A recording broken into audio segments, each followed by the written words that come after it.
Welcome back to managerial accounting. We're going to get started with chapter 18 then, which is activity-based costing.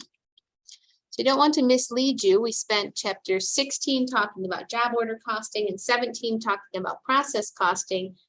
I don't want you to think that activity-based costing is an alternative to those two.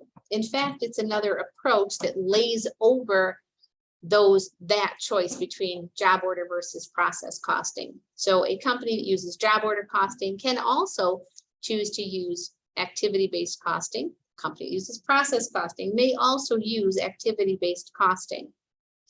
So it is not a choice between the three that are presented in these three chapters. This is, as I already mentioned, the last chapter on our first exam.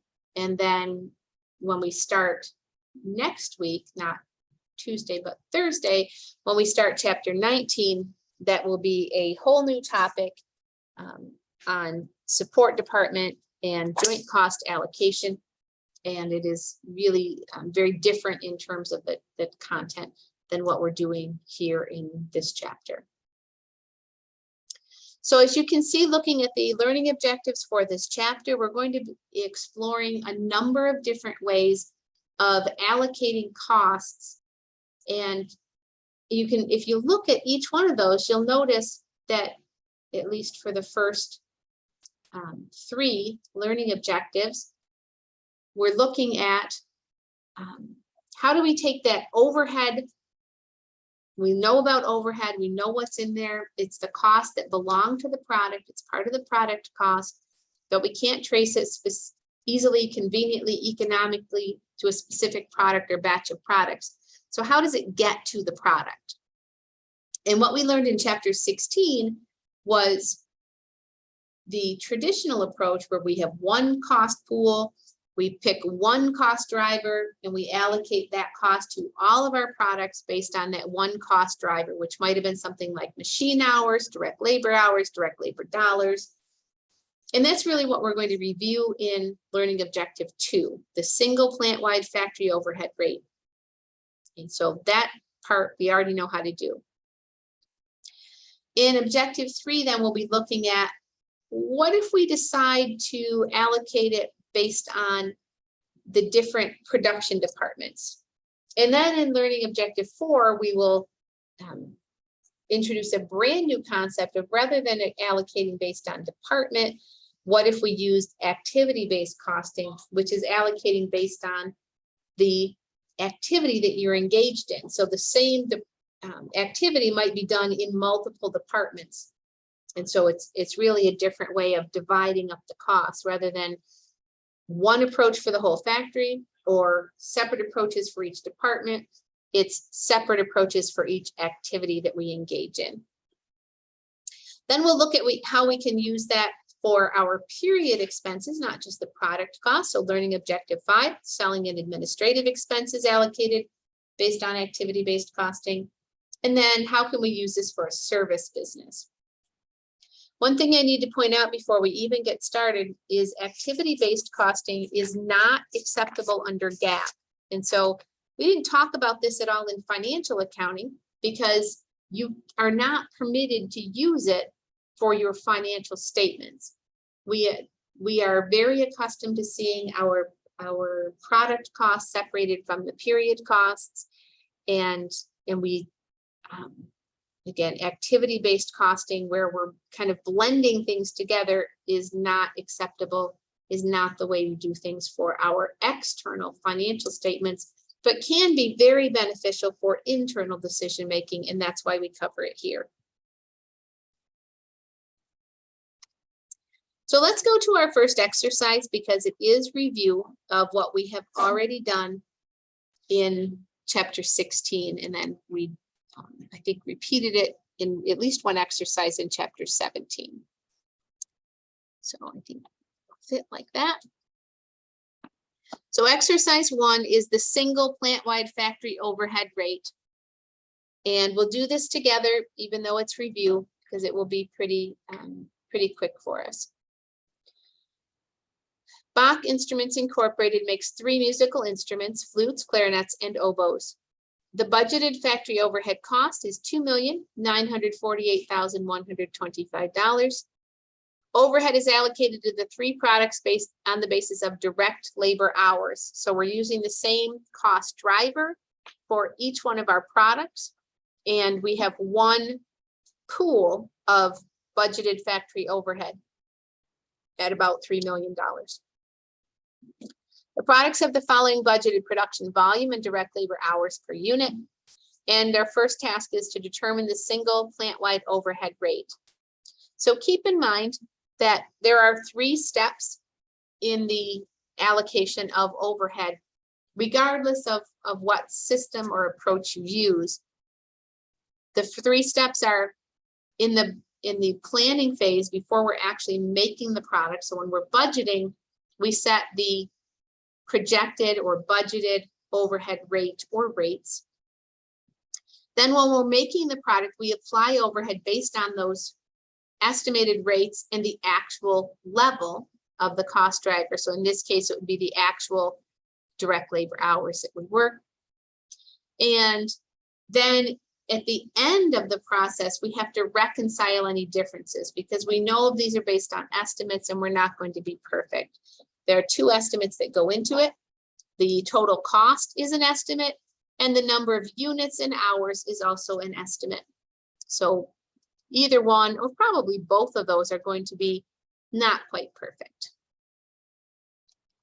So in order to calculate our budgeted rate, we need to determine how many direct labor hours we expect to work. So we expect to make 2,000 flutes, and each one of those flutes is expected to take 2 hours. So that would be a total of 4,000 hours of direct labor. We expect to make 1,500 clarinets at 3 hours each. That's a total of 4,500 hours. And then for oboes, 1,750 oboes at 1.5 hours each, or a total of 2,600, should have been a comma, 2,625 hours. So if we add those up, we get 11,125 hours of direct labor we anticipate. And I have highlighted up here already the total dollar amount. So our budgeted rate will be the total dollars in the budget, about 2 million, divided by the total hours, 11,125. And that gives me a rate of, if I did the math right, $265 per direct labor hour.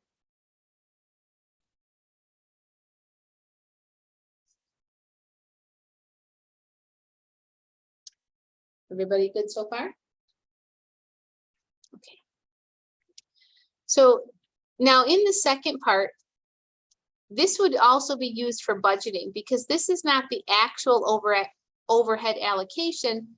This is asking us to determine how much we would allocate if $265 turns out to be the exact number and we work exactly the number of hours and it produce exactly the same number of units as budgeted. So this really is part of the budget or based on the budget as well.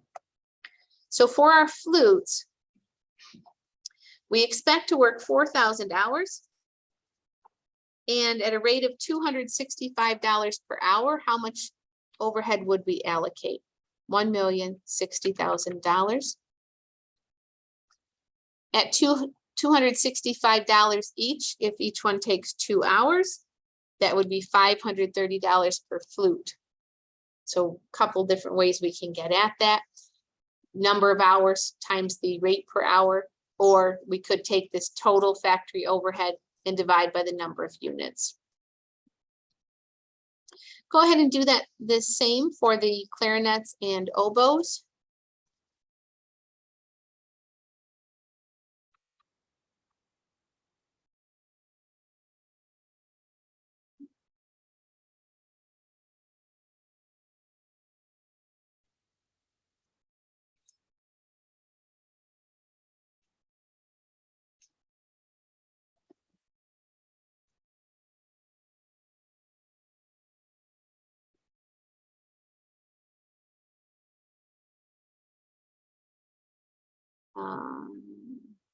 Says round to the nearest dollar.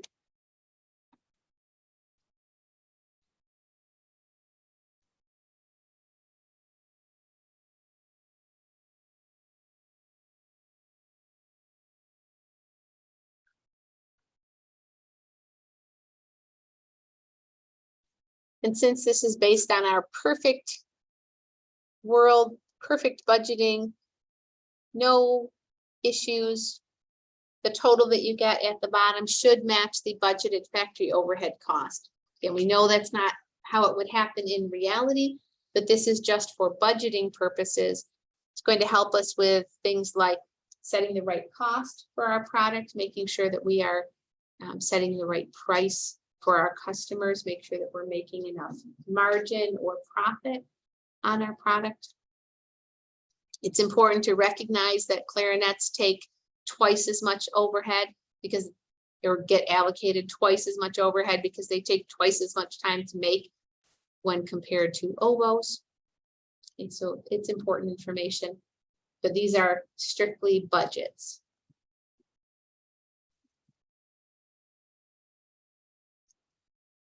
Okay. So any questions about exercise 1?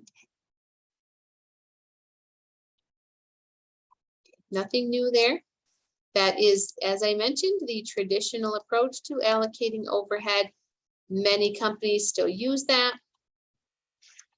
Everything we do from this point on adds additional steps, additional work to the process. And so we want to keep it as simple as possible while not giving our decision makers information that's false or misleading.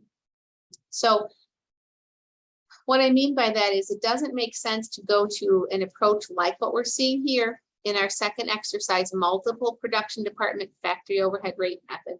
Doesn't make sense to add another layer of complication if it doesn't give us significantly or materially different results. If we went through all of the steps we're about to do in this exercise and we end up with basically the same end result, we might as well have just saved ourselves the time, the effort, and just gone with the single plant-wide factory overhead rate. So we would only want to go to a more complicated approach if it gives us better, different information.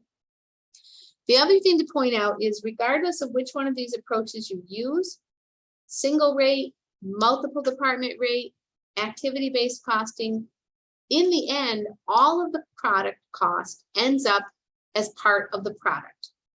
It's just a matter of how we divide it up across our different products. If we only make one product, we don't need to worry about any of this, except to the extent that it might help us make internal decisions better. For our external reporting, the totals are all the same. We don't get to pretend, we don't cut costs out. We don't add additional costs when we use different methods. It's just the whole point is to make sure that we are making proper or appropriate decisions with the best information we can gather. So let's look at exercise 2. Handy Leather Incorporated produces 3 sizes of sports gloves, small, medium, and large. A glove pattern is first stenciled onto leather in the pattern department. The stenciled patterns are then sent to the cut and sew department where the glove is cut and sewed together. Handy Leather uses the multiple production department factory overhead rate method. That's far too many words. They ought to cut that down. Of allocating factory overhead costs. Its factory overhead costs were budgeted as follows.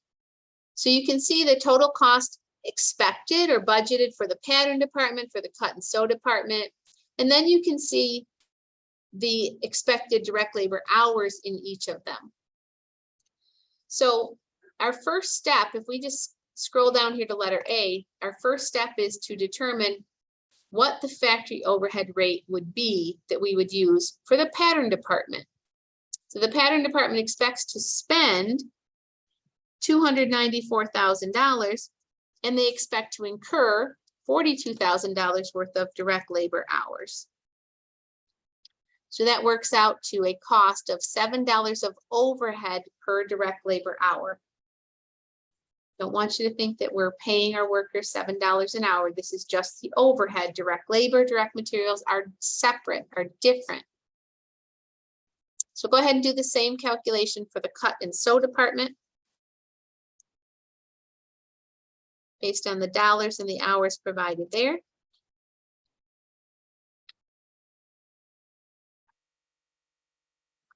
And you can see that we would end up allocating $10 per direct labor hour for the cut and sew department.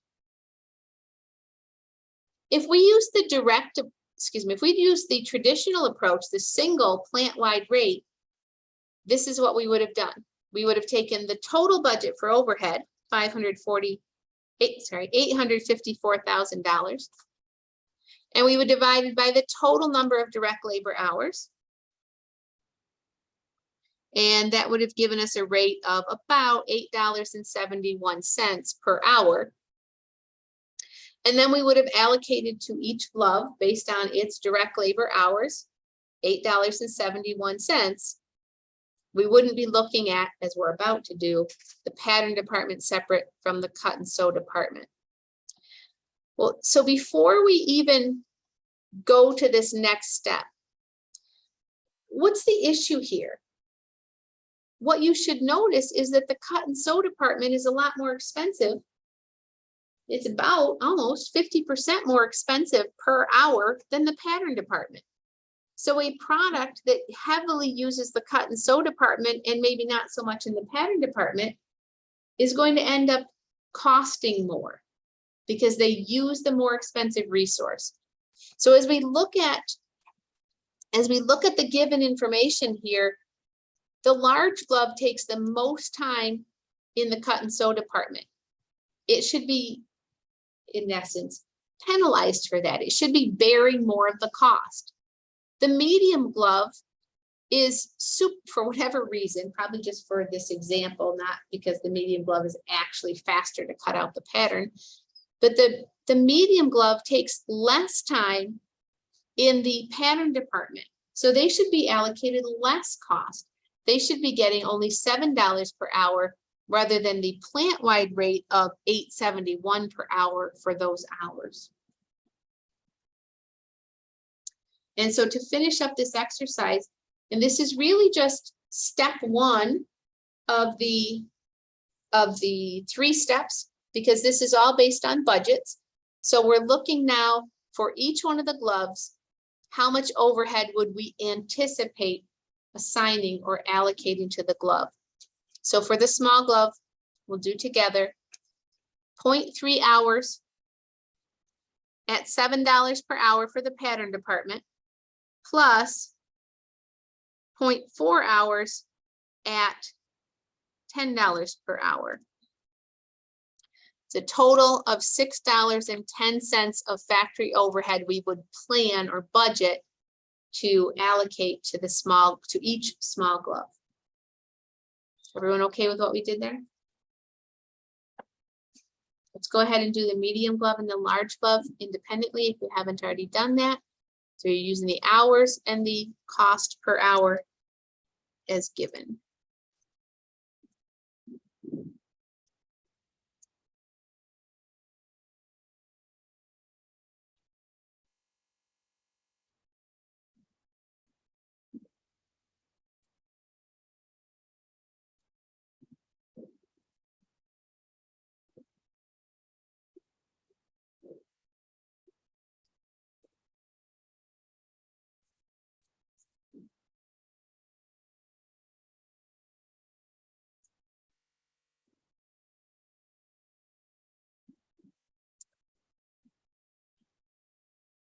Anybody with questions on those?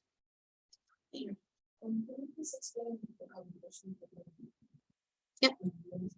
For which one? Yep.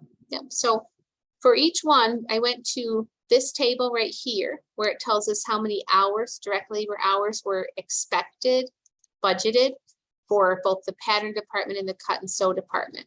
So you just start here with the medium glove. So the medium glove is expected to spend 0.2 hours in the pattern department, and that's going to cost $7 per hour. And the cut and sew department for the medium glove is expected to take 0.55 hours and cost us $10 per hour. So 0.2 times $7 plus 0.55 times $10.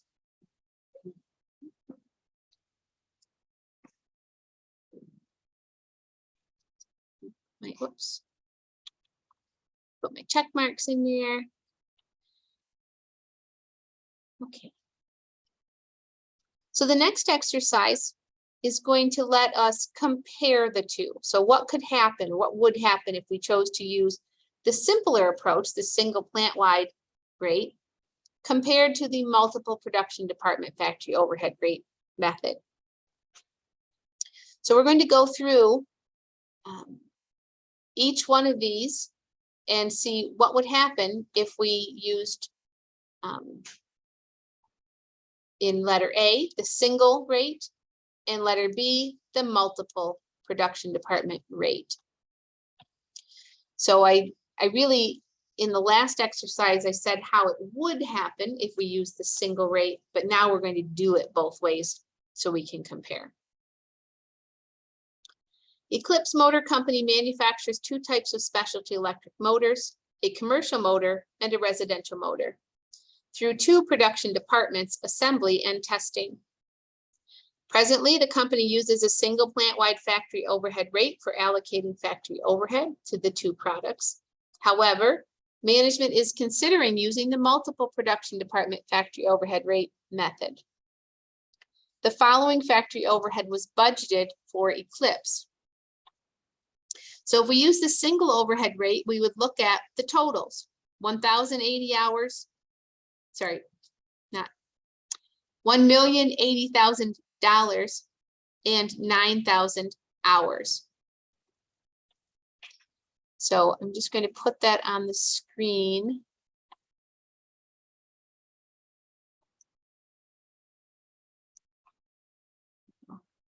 So our single plant-wide overhead rate would be the 1,080. Why do I keep saying that wrong? $1,080,000. And now I have to look at hours, 9,000 hours. So we're going to come up with one rate for the whole factory that includes both departments and both products. $120. Oops, $120 per hour.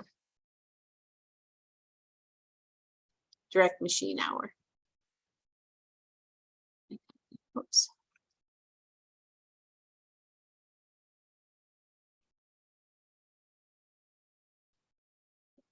So our predetermined overhead rate based on the budgets, $1,080,000 divided by 9,000 direct machine hours, we would allocate $120 per direct machine hour. The residential motor then takes 4.5 direct machine hours. So if we allocate $120 per hour times 4.5 hours, that would be $540 of overhead to a residential motor. And how much to a commercial motor? 8 direct machine hours at $120 or $960 per unit.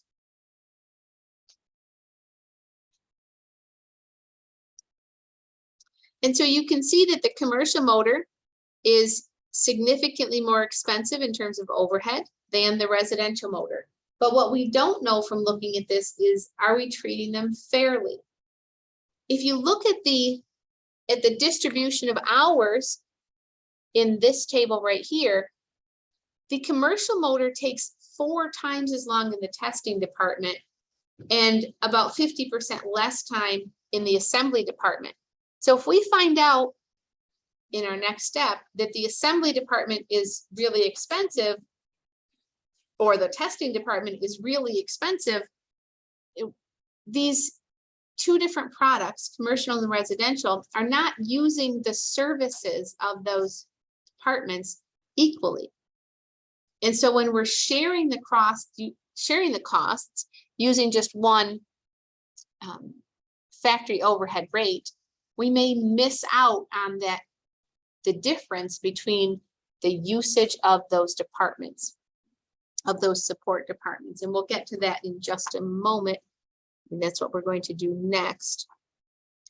I just need to scroll up so we can see the information here. And we are going to calculate next. I'm going to put it over here on the side where hopefully it will not be in our way when I scroll back down. We're going to calculate separately the cost for the assembly department,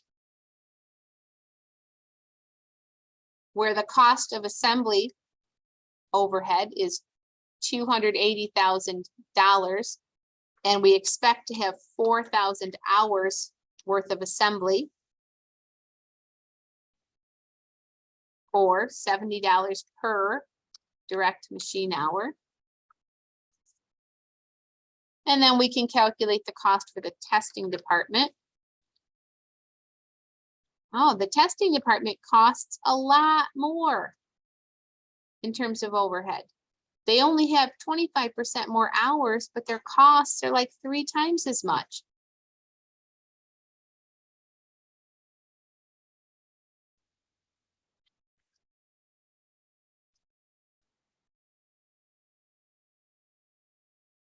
Oh, whoops, I didn't get that dragged over. So with this in mind, that testing costs in terms of overhead, the testing department costs a lot more than the assembly department. And knowing that the commercial motor takes 4 times as much time in the testing department, it sounds like our costs that we have here in Part A are probably not very realistic.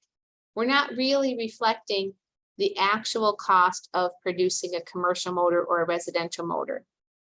What we're going to see as we finish up Part B is that we put too much cost on the residential motor. It should be cheaper. We should be reflecting that it's cheaper to produce because it doesn't take a lot of testing time, which is the expensive stuff. And at the same time, we're not putting enough cost on the commercial motor. So let's think about, before we even look at the numbers, let's think about what that would mean. If our internal costs, and we recognize, I already explained, all of the cost is still going to be reflected in total. The question is just whether we're putting on the right product. So are we putting too much on residential, not enough on commercial? In total, it's still the same. So on our external financial statements that we are reporting, our totals are all correct. I don't want to mislead you. I don't want you to think that I'm saying these are wrong. We're sending out false information. In total, we're still reporting all of the costs, but it's just how we split them, in this case, between the two products. So let's move on to Part B then. We have here in the table that's now at the top of my screen, the number of hours that are anticipated in each department for each one of the products. So we'll start with the commercial, and I'll put my calculations on the screen so you can see them. For the commercial motor, we expect it to take 2 hours in the assembly department, and we've calculated the cost per hour at $70. We then expect it to take 6 hours in testing, where the cost is much higher, or $160 per hour.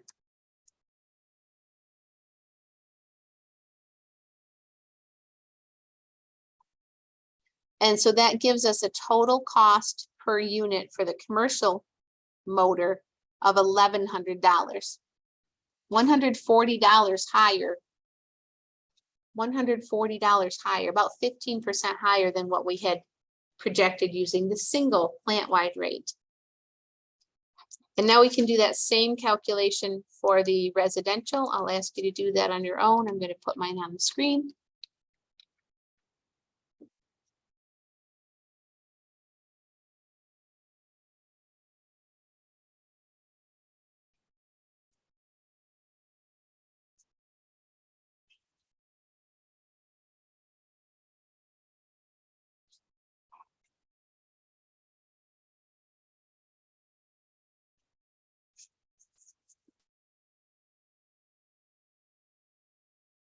And we end up with something that looks very different than what we had in part A.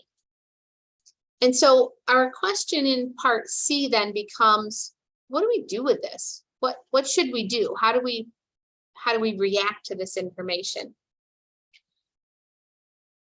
And without reading through them, and I'll get there in a second, I think it's pretty clear that we would want to recommend to the management that they use the multiple department approach, because it gives a better estimate of the true cost of producing each product. So let me just take that one step further. So if we think the overhead on a commercial unit is $960, but it's actually $1,100, what's the next step? What else? What are we going to do? If we don't think the cost is as high as it actually is, we're probably not going to set the price as high as it should be, right?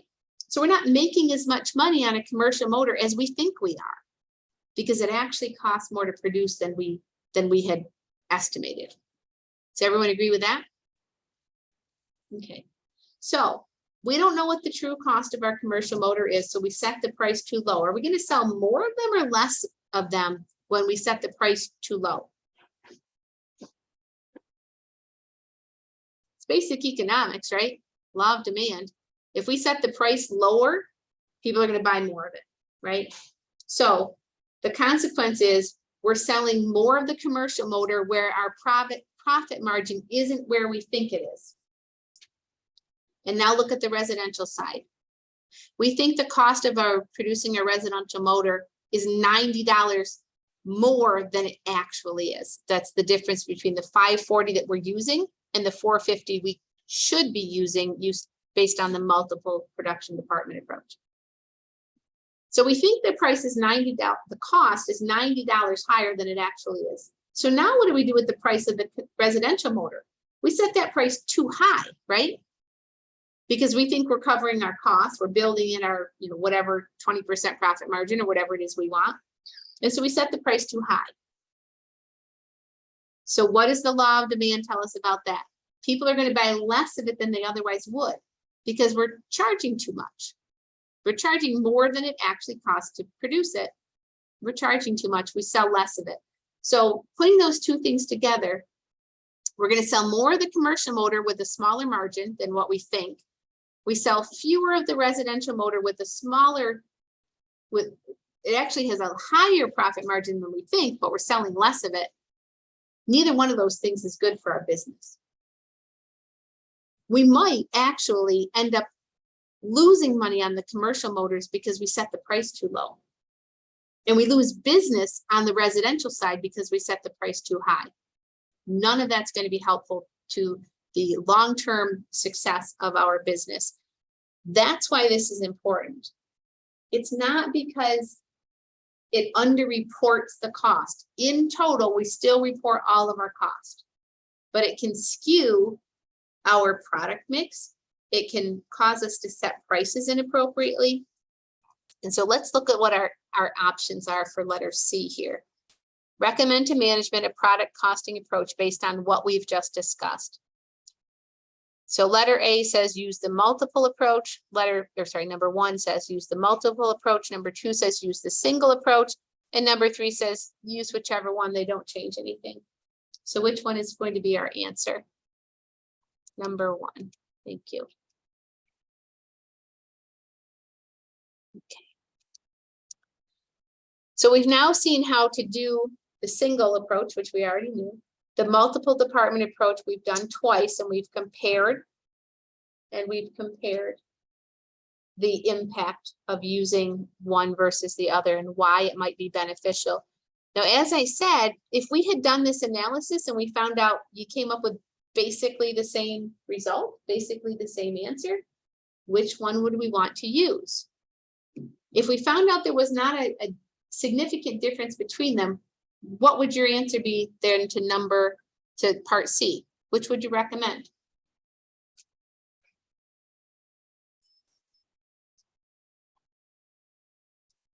Let me say it one more time. If our answer to A and B ended up being basically the same, not different like we saw here, what would your answer to C be if the answers to A and B were basically the same? So 3 is an okay answer. I think there's a better answer.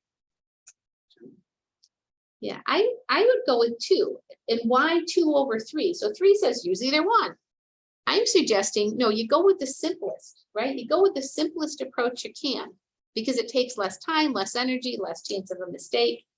And so, although 3 is okay because it says use either one, I would go with number 2, because I'm just saying if it's easier to use the single approach, single rate method, and it gives you basically the same answer, by all means, use the simplest approach possible while getting the best information to help decision making inside your company. Alex, does that make sense? So 3 is not a wrong answer. It's just, I think there's a better answer. All right, so I'm looking at the time. Give me 1 second here. So number 4 is the last exercise that I want to do today, but I don't think that we really need to do this one together. So this is kind of our segue into activity-based costing, which is the title of this chapter. It's the purpose of this chapter. So what I would like you to do is, before class on Tuesday, make sure you do this exercise, and if you haven't already, read the chapter so that you're prepared to jump right into activity-based costing. The idea, as I explained at the beginning of class when we were looking at the learning objectives, the idea of activity-based costing is, instead of dividing things up based on department, we're dividing it up based on what service are you providing, what activity are you doing. And so for each one of these activities on the left-hand side, your job is to pick an activity base that would make sense. And you'll notice it says you can use items more than once, and you might not use all of them at all. So just for example, the cafeteria, it might make sense to divide up the cost of the cafeteria based on the number of employees that are using the cafeteria. You can check that, obviously, using the check my work. And this is where we will pick up next class with exercise 5. And we should be right on track to finish up the chapter on Tuesday on schedule. Thank you.